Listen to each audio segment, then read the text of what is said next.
If you cannot stand on one foot for 10 seconds without wobbling or grabbing onto something, your body is sending you a critical warning signal. According to a 2022 study published in the British Journal of Sports Medicine, failing this simple test means you are twice as likely to experience a serious fall within the next 7 years. But here is what most doctors will not tell you. This is not about age. This is about 3 specific stabilizer muscles that have weakened from years of sitting, and once you know how to activate them again, your balance can improve in as little as 2 weeks. I am about to walk you through the exact 5-minute ritual that physical therapists use to rebuild rock-solid hip stability and prevent falls, and you can start seeing results from your very first session. Before we begin, I need to know where you are watching from and how old you are. Type your age and location in the comments right now. For example, 67, Miami, Florida. This helps me create more content specifically for your needs. And if you are serious about regaining your independence and walking without fear, hit that subscribe button so you never miss a video. Why your balance is failing, and it's not your age. Let me explain exactly what is happening inside your body when you fail that 10-second balance test, because once you understand the real problem, the solution becomes incredibly simple. Your balance system relies on 3 critical components working together. Number 1, your inner ear, which acts like a carpenter's level. Number 2, your vision, which helps you orient yourself in space. And number 3, something called proprioception, which is your body's ability to sense where your joints and muscles are positioned without looking at them. Now here is the issue. As we move past 60, our proprioception weakens dramatically, not because of age itself, but because of inactivity. Think about it. When was the last time you stood on one leg? When was the last time you challenged your balance in any meaningful way? For most people, the answer is never, or at least not since childhood. This creates a vicious cycle. Weak balance makes you afraid to move. Fear of moving makes you more sedentary. Being sedentary weakens your stabilizer muscles even further. And those stabilizer muscles, specifically your gluteus medius, your gluteus maximus, and your deep core stabilizers, are what keep you upright and steady. Here is the good news. Research from the Journal of Aging and Physical Activity shows that targeted hip strengthening exercises can improve balance scores by up to 40% in just 8 weeks. You do not need fancy equipment. You do not need a gym membership. You need these 3 specific movements, performed correctly, every single day. Exercise number 1. The pelvic lift, foundation builder. All right. Our first move is the pelvic lift, but you might know it as the glute bridge. This is the cornerstone of our ritual because it directly targets the gluteus maximus, the biggest muscle in your body, and it is fundamental for building core and pelvic stability. Think of your pelvis as the central hub of your body. When it is stable, everything from your lower back to your knees is better supported.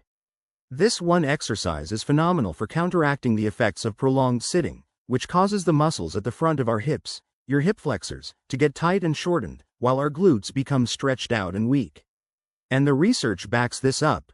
A study from the Journal of Physical Therapy Science found that consistent glute bridge training can significantly increase hip extension strength by up to 35% and improve your ability to do daily activities like standing up from a chair, getting out of bed, and walking with a more powerful, confident stride. But here is what most people get wrong.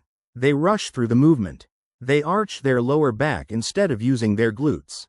And they hold their breath, which spikes blood pressure and makes the exercise dangerous instead of beneficial. I am going to show you the exact form that physical therapists teach, step by step, so you can do this safely and effectively. Here is how we do it, slowly and with control. Go ahead and lie on your back on a comfortable surface like a carpeted floor or yoga mat. If getting down to the floor is difficult, we will talk about a modification in just a moment. Bend your knees and place your feet flat on the floor about hip-width apart. You should be able to just about touch your heels with your fingertips when your arms are resting at your sides. This distance is crucial because if your feet are too far away, you will not be able to engage your glutes properly. If they are too close, you will strain your knees. Let your arms rest comfortably at your sides, palms down. These will help stabilize you, but they should not be doing any pushing. Now, before you lift anything, take a gentle breath in through your nose. As you exhale through your mouth, gently engage your core. Imagine you are pulling your belly button down towards your spine, or imagine someone is about to poke you in the stomach and you are bracing for it. This is absolutely key to protecting your lower back. On your next exhale, Press firmly through your heels, not your toes, and slowly lift your hips off the floor. As you lift, actively squeeze your glutes as if you were trying to crack a walnut between your buttocks. This cue might sound funny, but it works. Your body should form a straight line from your shoulders to your knees. Be very careful not to overarch your back. If you feel pressure or discomfort in your lower back, you are arching too much. All the work should come from your glutes, not your spine. Hold this position at the top for 3 to 5 seconds, really focusing on that squeeze in your glutes. You should feel them working hard. If you do not feel anything in your glutes, lower down and reset your form. Then, slowly and with total control, lower your hips back down. Do not just plop down. Control the movement all the way until your lower back gently touches the floor again. That controlled lowering is just as important as the lift. That is 1 repetition. We are going to aim for 8 to 12 repetitions. And please remember to breathe throughout the entire movement. Exhale as you lift. Inhale as you lower. Now, let me give you some crucial modifications. For those who find it difficult or painful to get down on the floor, you can do a seated version.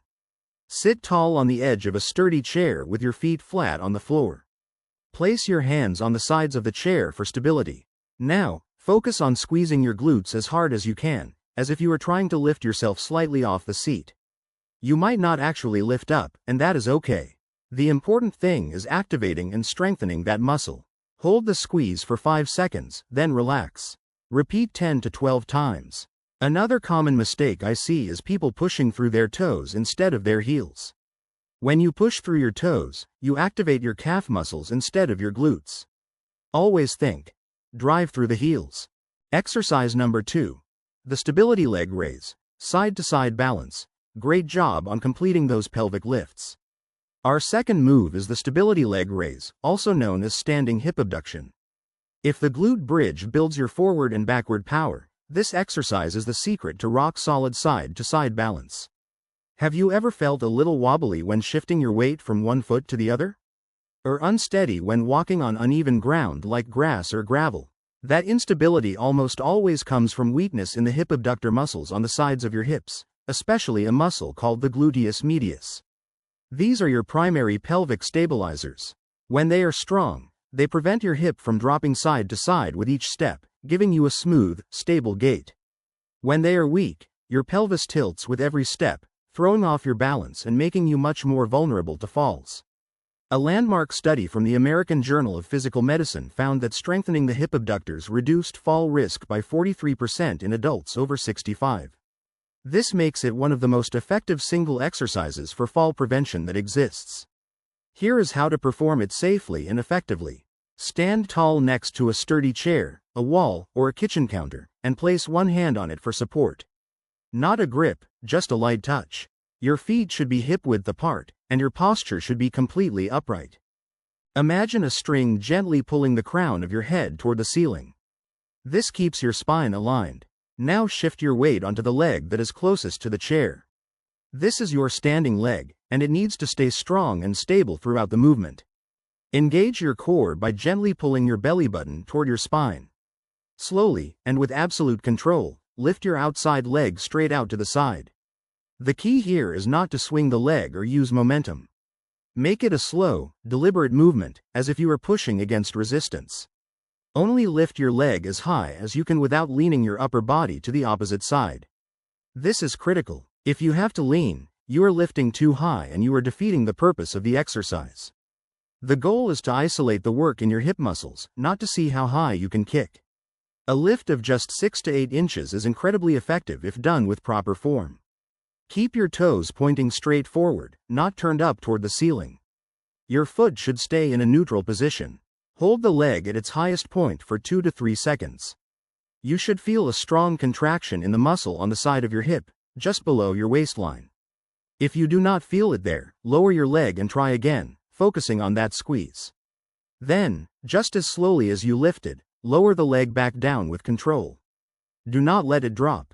Control equals strength building. That is 1 repetition. Let us aim for 10 to 12 reps on one side, then carefully switch your position and do the same number on the other leg. Now let me address some very important form details and modifications. As you get stronger over the coming weeks, you might find you only need 1 or 2 fingers on the chair for support instead of your whole hand. The ultimate goal is to do this exercise with no support at all, holding your arms out to the sides or across your chest for balance. When you can do that, it is a fantastic indicator that your balance has dramatically improved. If standing is too challenging right now, you can do a seated version. Sit on the edge of a sturdy chair with your feet flat. Place a resistance band around your thighs, just above your knees, or if you do not have a band, just use your muscle strength. Slowly press your knees apart, hold for 3 seconds, then bring them back together. This activates the same hip abductor muscles in a safer position. Another common mistake is rotating the hip forward as you lift the leg. This shifts the work away from your hip abductors and into your hip flexors, which completely defeats the purpose. Keep your hips square and facing forward the entire time. Exercise number 3. The functional power squat, real-world strength. We have arrived at our final and most important movement, the functional power squat, or what we call the chair sit to stand. This exercise is an absolute powerhouse because it is a direct rehearsal for one of the most fundamental things we do every single day: getting up. Every time you rise from a chair, get out of a car, stand up from the toilet, or get out of bed, you are performing this exact movement pattern. Being able to do it easily, without using your hands for assistance, is a cornerstone of independence. As we move past 60, loss of lower body strength makes this simple act increasingly difficult. According to research from the Journal of Gerontology, the ability to stand up from a chair without using your hands is one of the strongest predictors of longevity and quality of life in older adults. People who can do this movement easily are far less likely to end up in nursing homes and far more likely to maintain their independence well into their 80s and 90s. The chair sit to stand directly rebuilds that functional strength in your glutes, your quadriceps in the front of your thighs, your hamstrings in the back of your thighs, and your core stabilizers. Let us do this one together, focusing on absolutely perfect form. Start by sitting on the front third of a sturdy chair, not all the way back. Your feet should be flat on the floor, about shoulder width apart, with your toes slightly behind your knees, not sticking out in front of them. This position is critical for proper mechanics. Now, here is the most important cue, and this is what most people miss. Lean your torso forward until your nose is over your toes. This is not cheating. It is biomechanically essential. This forward lean shifts your center of gravity over your feet so that you can use your powerful leg muscles to stand up efficiently. Without this forward lean, you will either get stuck or you will have to use your hands to push yourself up. Cross your arms over your chest, or if you need a bit more stability, hold them out in front of you. The goal is to avoid pushing off with your hands. If you absolutely must use your hands, place them very lightly on your thighs, using only the minimum assistance necessary. From this nose over toes position, take a breath. Then, as you exhale, press firmly through your heels and drive your entire body up to a full standing position. Think about pushing the floor away from you. As you reach the top, squeeze your glutes tightly for a second. All the power should come from your legs, not from momentum or swinging. Now for part 2, which is just as important, sitting back down. Do not just collapse into the chair. That uncontrolled descent is actually a major cause of injury. Instead, reverse the motion with control. Start by hinging at your hips, pushing your bottom backward as if you were reaching for the chair behind you. Keep your weight in your heels.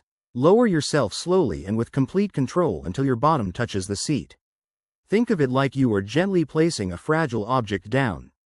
That is one complete repetition. Let us aim for a set of 8 to 10 repetitions. If that feels like too many, start with 5 and build up over time. Now let me give you critical modifications and progressions. If this full movement is too challenging right now, and that is completely normal if you have not done strength training in a while, here are some ways to make it easier. Modification number 1. Use the armrests of the chair to assist you. Place your hands on the armrests and use them to help you stand, but try to use your legs as much as possible. Your goal over the next few weeks is to rely on your hands less and less as your leg strength builds. Modification number 2. Use a higher chair or add a cushion to raise the seat height. The higher the seat, the easier it is to stand up. As you get stronger, gradually remove cushions or switch to a lower chair. Modification number 3. If the full stand-up is too much right now, try a seated march. While sitting tall with good posture, Lift one knee a few inches off the seat, hold for 1 to 2 seconds, lower it, then lift the other knee. This builds the same muscle groups in a gentler way. Once you can do 10 repetitions with good form and no hand assistance, you are ready for a progression. Try slowing down the lowering phase even more. Take 5 full seconds to sit back down. This eccentric control builds tremendous strength. And that is your complete 5-minute hip stability ritual. 3 exercises that work together to rebuild the foundation of your balance and strength. Let me recap what we covered today. Exercise number 1, the pelvic lift, builds foundational strength in your glutes and core, the central stabilizers of your entire body. Exercise number 2, the stability leg raise, targets the side-to-side balance muscles that prevent falls and give you confidence on uneven surfaces. And exercise number 3, the chair sit to stand, builds real-world functional power so you can get up easily, move confidently, and maintain your independence. The beautiful thing about this ritual is that it only takes 5 minutes, but the benefits compound every single day. In 2 weeks, you will notice you feel steadier on your feet. In 4 weeks, you will find daily movements easier. In 8 weeks, your balance scores and strength will have improved dramatically. But here is the key. Consistency beats intensity every single time. It is better to do this routine 3 times a week with perfect form than to do it once and give up. Make this a non-negotiable part of your routine, just like brushing your teeth. Now, I need to hear from you. If you found this routine genuinely helpful and you are committed to trying it, type yes in the comments right now.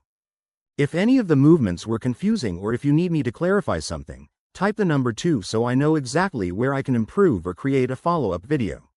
And if you believe in taking consistent, proven steps toward regaining your strength, your balance, and your independence, hit that like button right now. It tells me you want more content like this.